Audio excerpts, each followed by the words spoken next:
Hi, good morning, everyone. We've quite a few people joining us this morning, so you might just bear with us maybe another minute or two, and we'll just let people come through the Zoom waiting room and things like that as well. So I can still see the number of attendees is ticking up here quite quickly. So just bear with us another minute or so, and then we'll jump straight in.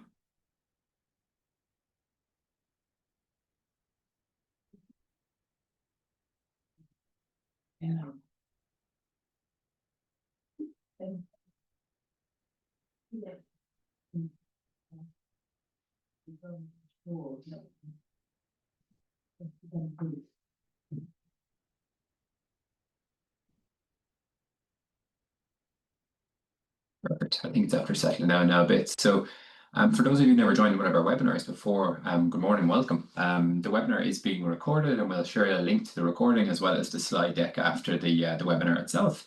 We always do try to leave time for Q&A at the end of these webinars as well. So please do pop your questions in the Q&A box as we step through the webinar, or feel free to save them for the end, or my contact details will be shared afterwards if anyone wants to get in touch directly with a specific question maybe that you didn't want to discuss on the webinar for whatever reason. So over the next half an hour or so, I think I'm going to take us through how we've seen the golden, or how I've seen the golden thread being applied to governance, risk and compliance in housing associations, really. So we're just going to start off with kind of the fundamentals and have a look at what do we mean by the golden thread as a concept, where it kind of started and where it's going.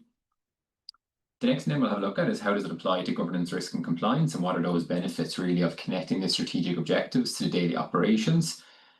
We'll then have a look at the components of a GRC program, or a governance, risk and compliance program.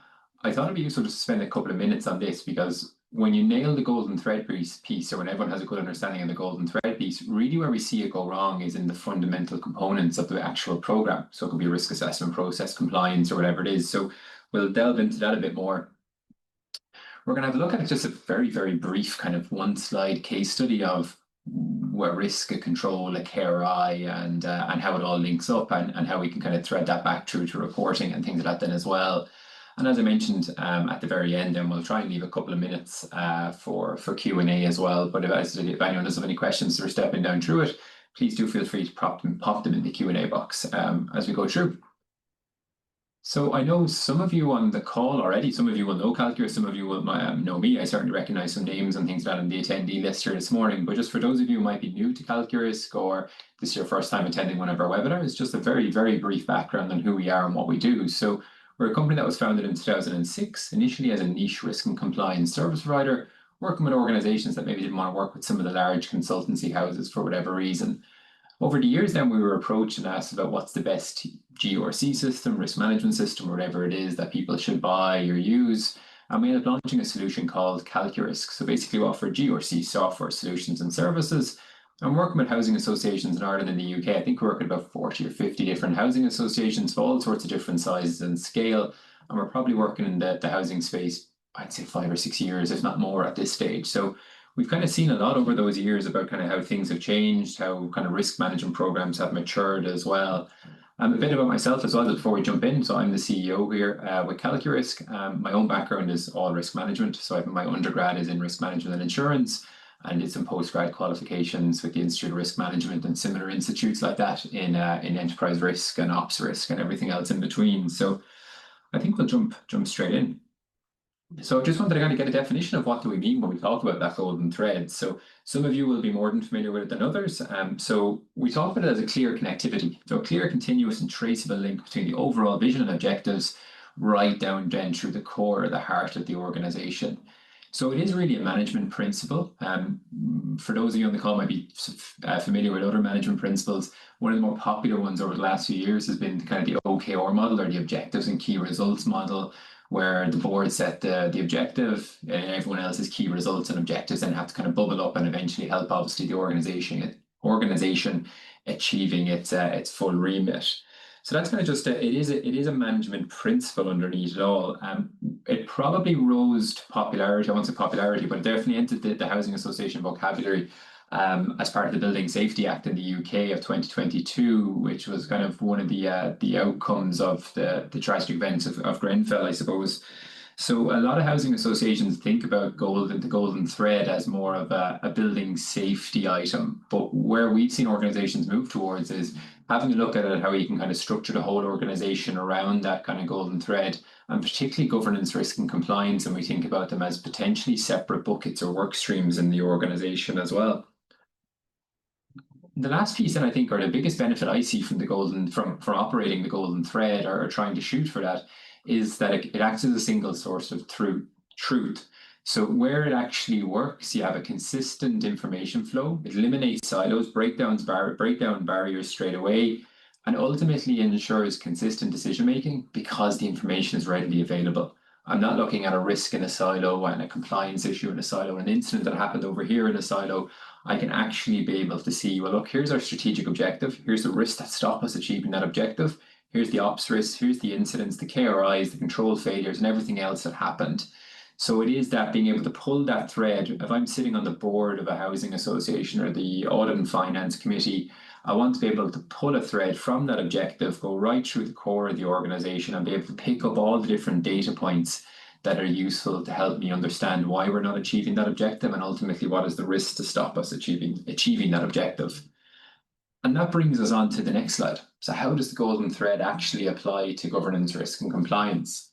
So as I mentioned, it seamlessly links your board-approved strategic objectives right through to the day-to-day operational tasks and activities. That's easier said than done. That's a big cultural shift. It's a relatively large piece of actually making sure everyone understands what the actual objectives are, that they're not things that just live on the strategic plan for 2025, 2027, or whatever length your strategic plan might be. It sits on a shelf or it's a PDF on an intranet and nobody actually ever really looks at it. Simply, the golden thread doesn't work if you operate like that. Everyone has to know what the objectives are and everyone has to feel part of it. So whether I'm someone that's doing fire alarm inspections and properties, I have to know and understand that those checks are actually flowing upwards and downwards in the organization as part of the kind of wider governance, risk, and compliance approach.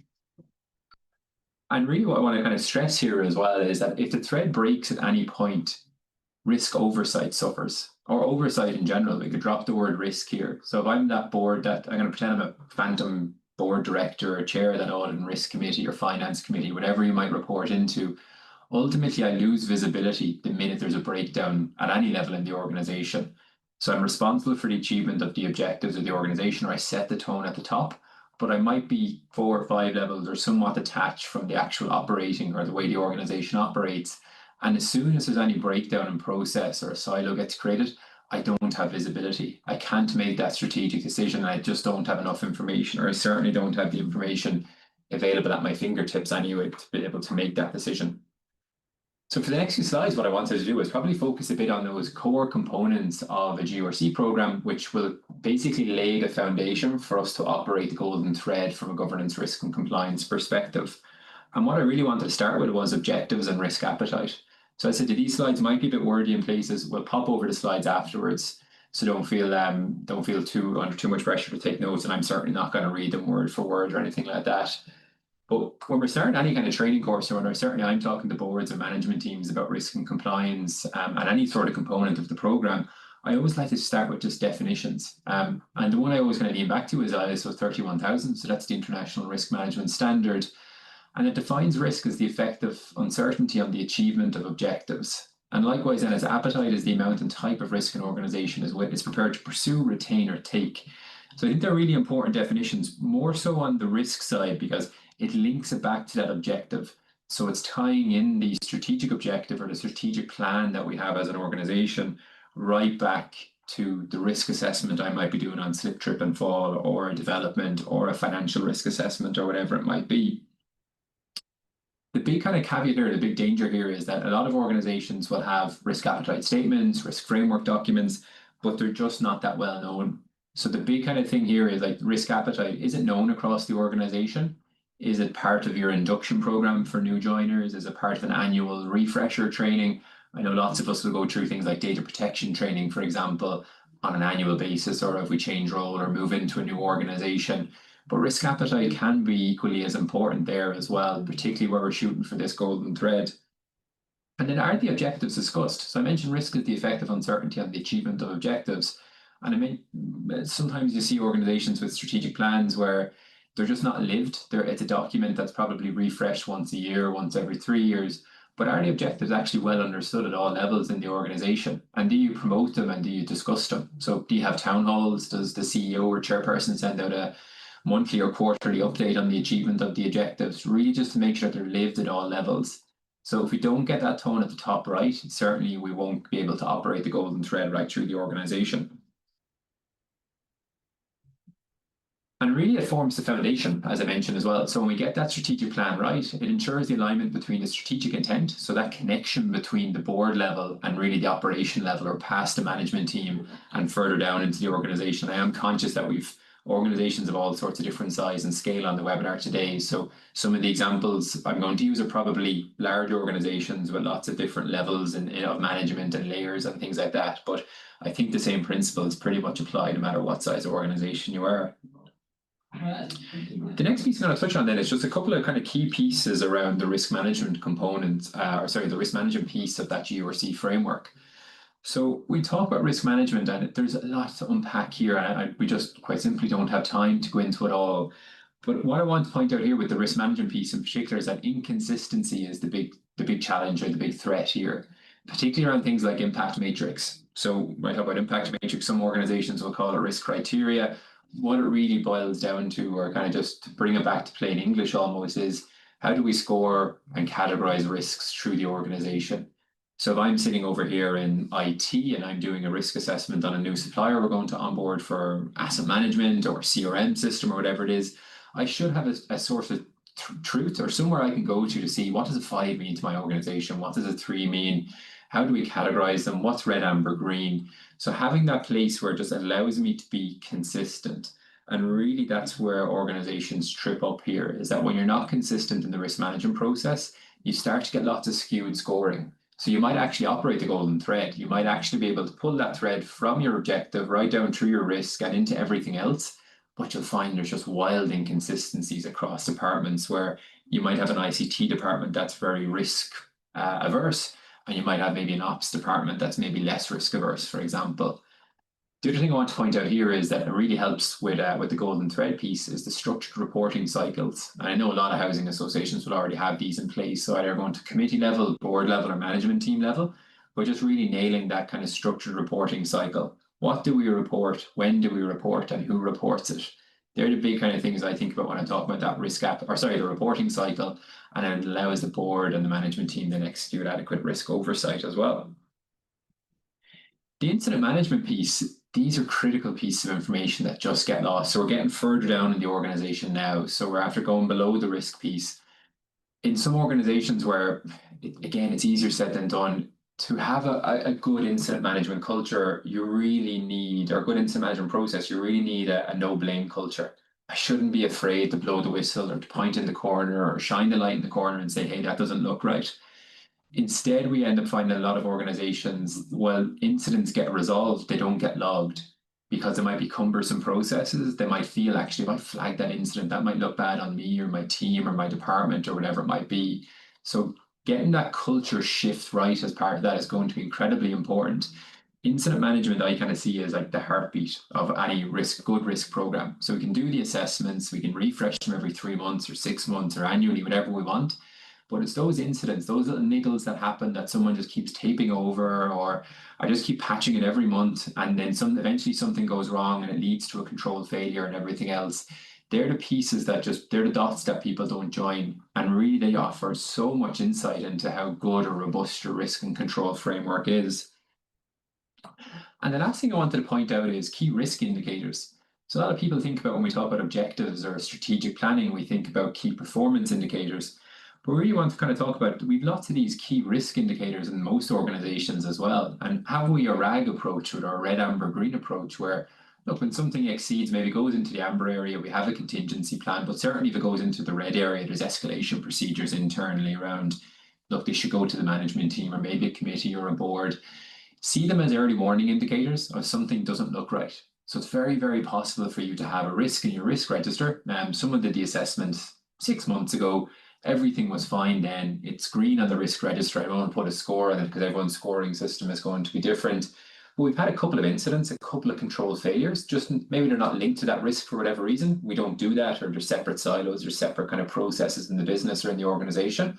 And I also have this key risk indicator flashing out here. And now suddenly you can see where we're inconsistent or where we don't join the dots. What that actually allows for is for me to be end up presenting a risk management or risk register to my board that looks rosy or green and everything is fine. But actually I have this information that lives in the organization on incidents and KRIs that's actually flashing amber and red. I'm just not joining the dots, basically. So inconsistency here kills the process is really my big point. I said I'm not going to read every word or every piece of the slide here word for word or anything like that. But yeah, where you can join the dots, it really does benefit the oversight and allows the board execute their role really well as well. The next piece I want to touch on then is the compliance management components. And while some of it might look like it slightly overlaps the risk piece we just talked about, what I really want to show is just organizations that operate these in silos, they struggle because there's different asks on people.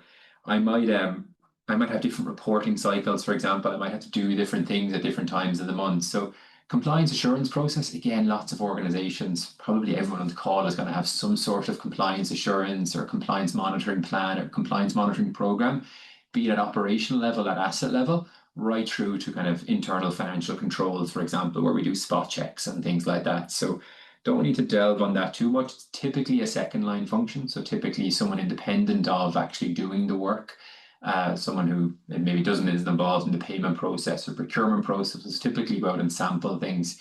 Again, it offers really good insights into the policy and procedure and the risk assessment and everything else looks great, but how is it actually operating in practice? And this is that piece where, particularly in larger organizations, again, where the management team and board are somewhat disconnected and detached from, or can be detached from, reality. The second piece that I want to touch on in the compliance management is really around breach management. And again, it can be very, very similar to incident management. And in most organizations where I see this working well, breach management and incident management for the end user, if you like, or for the person who has to do the work or to log the incident or the breach, they're almost one and the same thing. They're the same place where I go to log an incident or a breach or whatever it is that I want to go and log. But the big thing is that the flows might be separate afterwards. So maybe I need to put a corrective and preventative action plan in place, have a different reporting cycle, an escalation cycle. And bear in mind with compliance breaches as well, you may need to involve external stakeholders. So depending on where you are, if you're in the UK or if you're in Ireland, you might need to contact the ICO or the DPC if it's a data protection issue. So again, don't have it as a silo, have it as part of the wider incident management process, but maybe a separate kind of sub-process that hangs off that to say, actually, hang on, this is a data protection issue or it's whatever other issue it might be. And I have other kind of reporting timelines and stakeholders to actually be worried about here as well. And the last piece of the GRC components that I just wanted to touch on are the audit program, which again, I'm sure we're all kind of familiar with, an independent audit function. Lots of organizations will maybe think that it's somewhat duplicative of the compliance assurance process. That's probably for a different conversation on a different day or maybe a different webinar. But yeah, a robust internal or third-party audit process. Larger organizations might have their own internal audit function. Small to mid-sized organizations might actually use an external service provider to be their audit function or internal audit function. So typically that kind of third line if anyone is operating the three-line model as well. So it offers great insights into how things are operating again. And the other piece I just wanted to squeeze in here as well was third-party risk management. So over the last 5-6 years, I'd say, maybe even a bit longer, we've seen a huge kind of rise in the importance of third-party risk management. In the housing association space, I would almost think we used to think about health and safety and insurance documents and work statements and standard operating procedures. But now it's starting to become actually outsourced service providers or service providers in general are vital to the actual operation of any organization, really. Whether it's that we have a CRM system, an asset management system, any sort of solution, just the rise in importance of actually making sure that we're managing them. And again, it offers, again, invaluable insight into that golden thread piece as well, that a lot of times the scoring on our risk register is going to be somewhat influenced by our vendors or our suppliers that we actually use. What do their data handling processes look like? What's their uptime, their BCP, their disaster recovery? I think we only have to look over the weekend where we've seen a couple of airports, and I think even today they're still experiencing some delays and things like that. One of the check-in services going offline because of a cyber issue.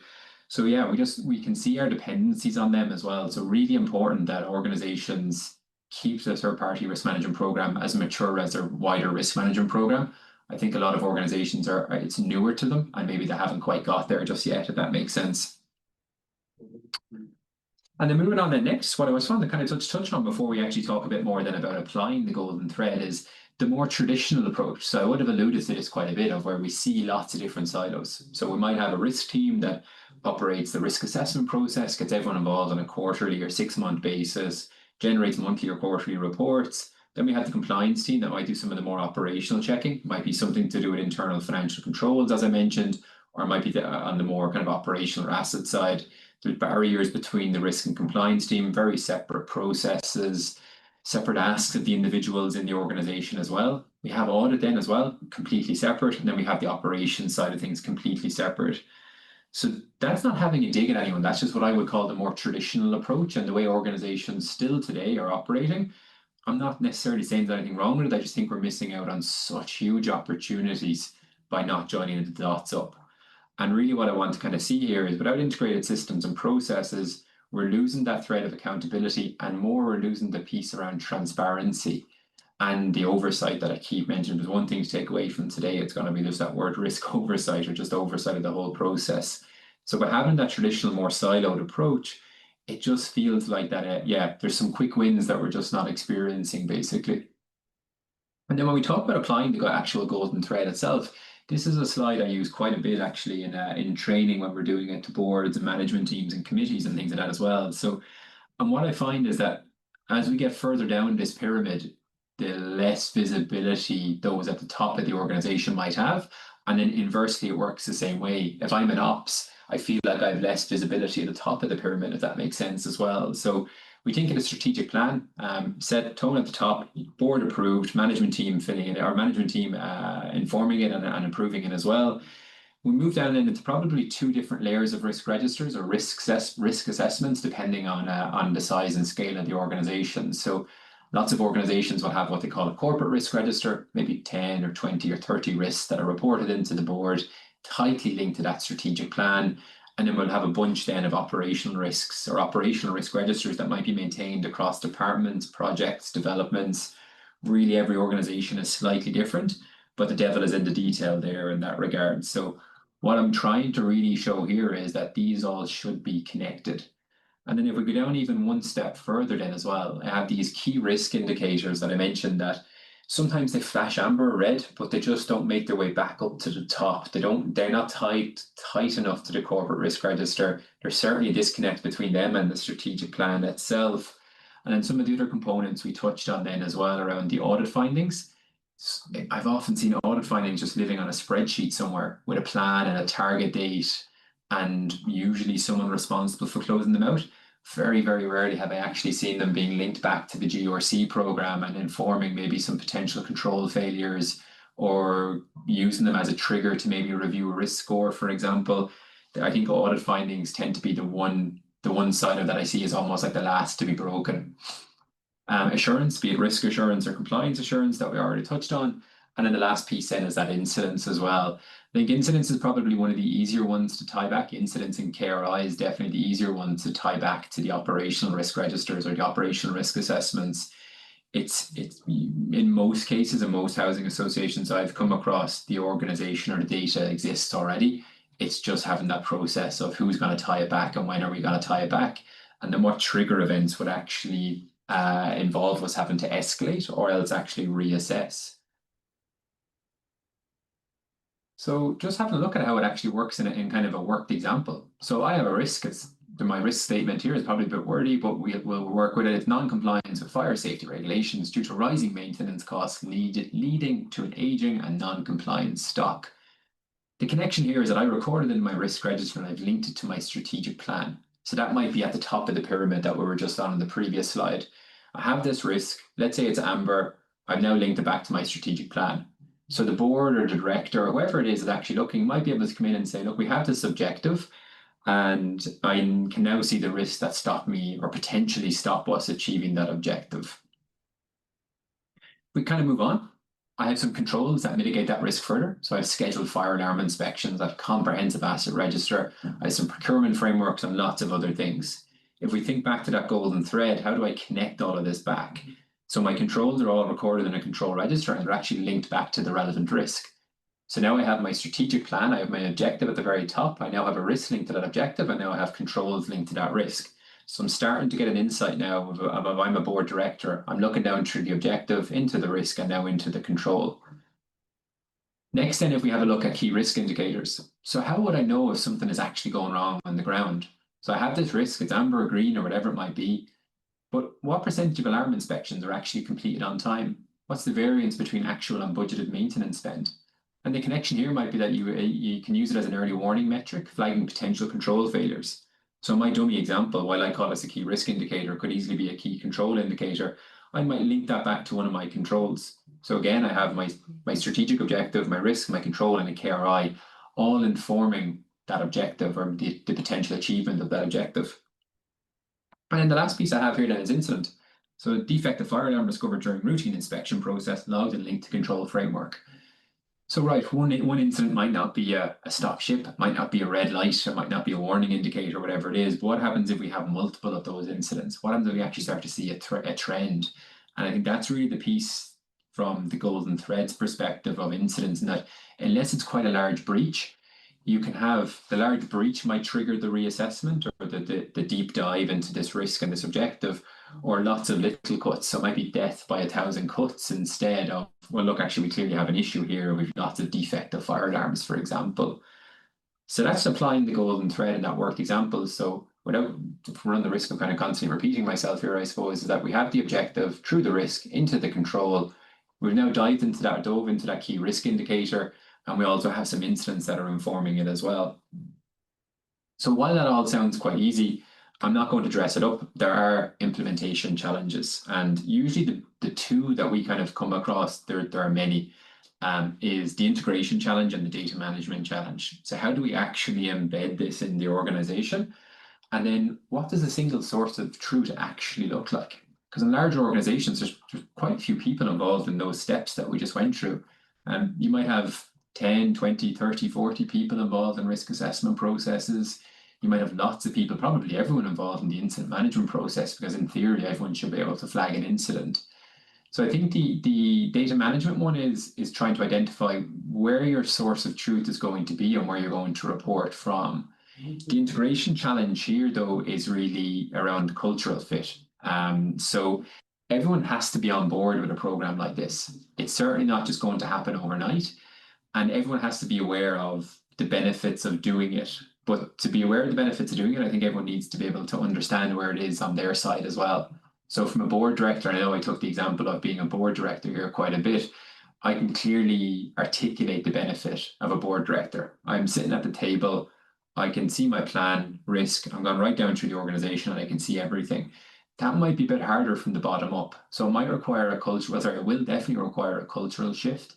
And it might also require an actual, a training program as well for when you're actually rolling it out. I'm conscious of time and I was trying to keep this to a half an hour, so we're probably just going to run over a minute or two. But yeah, they're the two big challenges that we see. Most organizations have a lot of those components well stood up, in the governance, risk and compliance piece. As the one that I do see lagging, probably two that I see lagging, are incident management piece and the third-party risk management program. And then when you do get it all embedded, or when you capture everything, and back to that comment around the single source of truth, really it's about the reporting thereafter and being as transparent as possible in terms of the reporting. So I want to report upwards, but I also don't want to turn it into a chore. I don't want people to feel like on the operations side that they have to do all of this extra legwork because the board says so, or thou shall do this because the policy says this. That's kind of bringing people in with more of a stick rather than a benefit approach, if that makes sense. So the benefit of having kind of a single source of truth, be it a database, be it a Power BI or a Tableau system, or be it a GRC system, or whatever it actually is if you have all of this information kind of flowing into one central solution, really you'll be able to just report at the click of a button, but for different audiences as well. So if I want to be able to show all the risks in the ICT department, go in and click a button, I can pull up and I can get a 360-degree view for the ICT department. But likewise, I want a different cut of the same information because I'm going to my board or I'm going to a committee, for example. So that's the joy of having a single source of truth. And I said it could just be a simple database. an Excel spreadsheet, really whatever works for your own organization in terms of size, scale, and complexity. And I actually think that's really it from me. So at the last slide here, I just have marked as a Q&A piece. I'm just going to have a very quick look. There's just one question so far. If anyone does have any questions, do feel free to pop them in. So the only question here so far is about risk impact matrix. Should the risk impact matrix be different at different levels in the organization? That's really down to each organization itself. I've certainly seen people do it where corporate risks are linked to, corporate or strategic level risks are linked to operational risks, and there might be a multiplier applied, or there might be a separate risk criteria. So what we might think will knock the business over in the ICT department, for example, might not be business-wide red risk, if that makes sense, or might not actually harm the business too much or the organization. So it can be done. It's one of those things, though, it's probably walk before you can run. So much of it depends on where you're at with your own risk maturity side. If you're going to introduce different risk criteria, just make sure there's a fairly solid training program to back it up, basically, as well. So yeah, hopefully that answered your question. As I said, the slides and recording will be sent around afterwards anyway, so I don't think there's any other questions. So thanks everyone for joining us just for that kind of short half-hour webinar on the golden thread in GRC, and I hope everyone picked up something out of it. But if anyone does have any questions that pop into your heads afterwards, please do feel free to get in touch.